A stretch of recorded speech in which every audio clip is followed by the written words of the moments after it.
Good morning. A little update on the things that I moved from the greenhouse to outside that I'm growing up the side of the chicken run. So, and I'll put the scientific names in the description because I can't remember or pronounce them.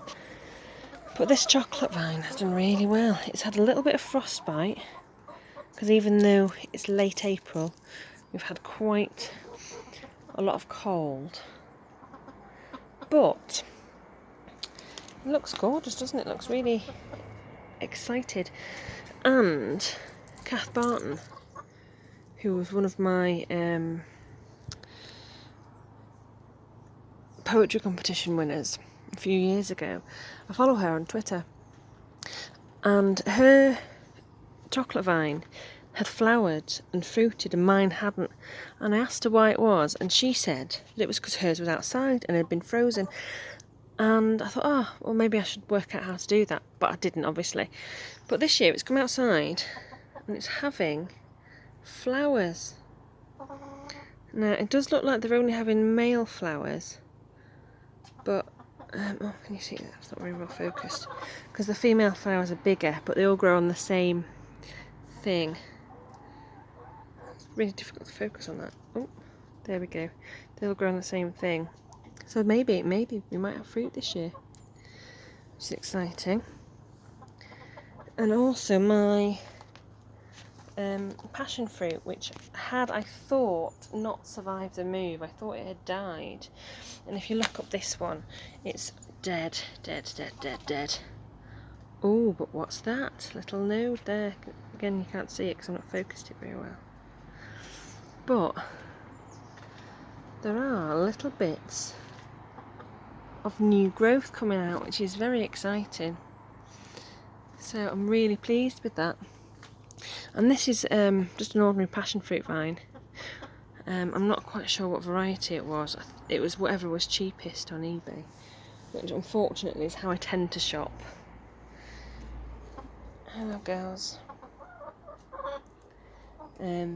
But I'll see if I can find out which one it was and put it in the description. But yeah, it's survived. It survived the move, and I didn't think it had. Especially with all that very cold weather we've had recently, the freezing nights. When I came out this morning with the girls, it was icy out. But yeah, look, it's gone. Yeah, it's a bit frozen, a bit frostbitten at the top there. But the rest of it's doing really well. And it's growing behind here.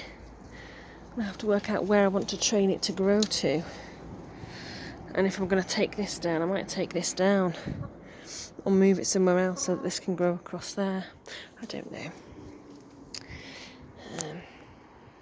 If I do take this down, I'll have to put something else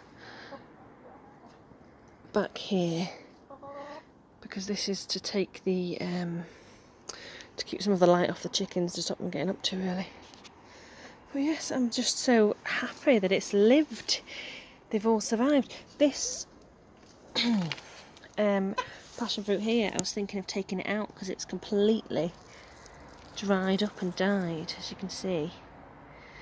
But then little signs of life are coming. So I might, well, I'll just leave it in for a little bit longer and see if it recovers. But it does look like a dead stick, doesn't it, there? But if it wants to recover, if it's got the will, I'm going to let it.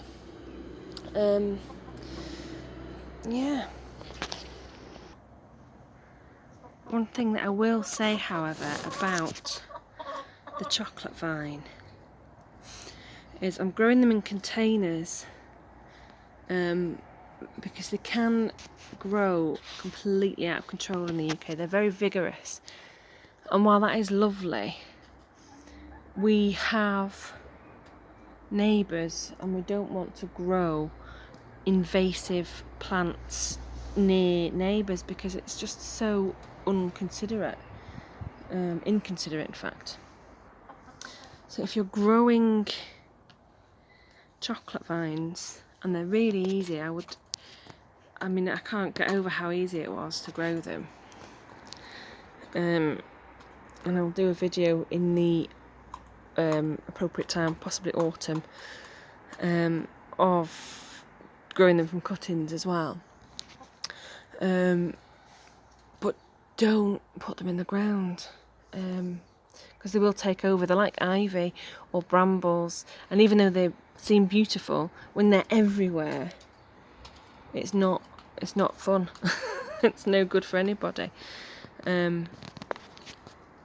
Maybe I'm just still recovering from having to pull out all the brambles and ivy the previous occupant of this house left, but I don't know.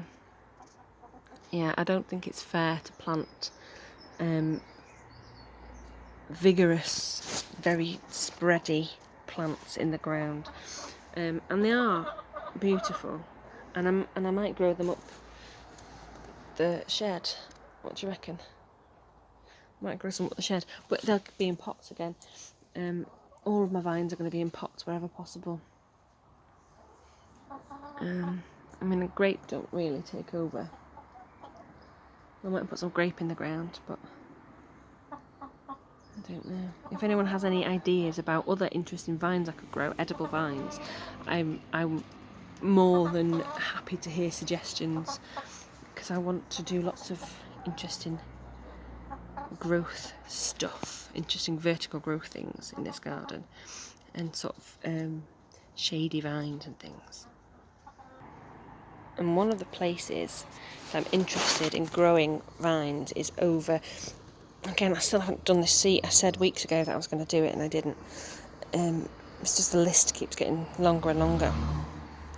But I'm going to grow a grape over that. I'm going to put another one and build another seat here, and have that grape there growing over it. And then this seat here, that's my chicken love jumper that Tom's got me. This seat here, I'm going to grow some vines over again, and it might be kiwi. But again, my kiwi was devastated by the frost. It was doing really well, and then it got frostbitten by a late frost, so we'll see how well they survive. But yes, I'm going to grow kiwi, possibly on a hoop on there, possibly, I don't know. And as you can see, still a bit of a mess, but it's starting to get there. This whole border is going to be a productive fruit border, because there's no point not doing. This is all going to come out as well. This is beautiful. I don't know what to do about it. It's so beautiful, but it grows into the fence and knocks the fence over. So I'm going to have to get rid of it, which is a shame. But I'm going to put something, I don't know what I'm going to put here. And over here, I'm taking these out, and it's going to be another seating area, and I'm going to have another archway to grow some other different food vines there as well. So if anyone has any ideas, I would really appreciate any ideas. Yes, I would really appreciate any ideas about fruit vines that I could grow. These are my scaredy chickens, look. Good girls.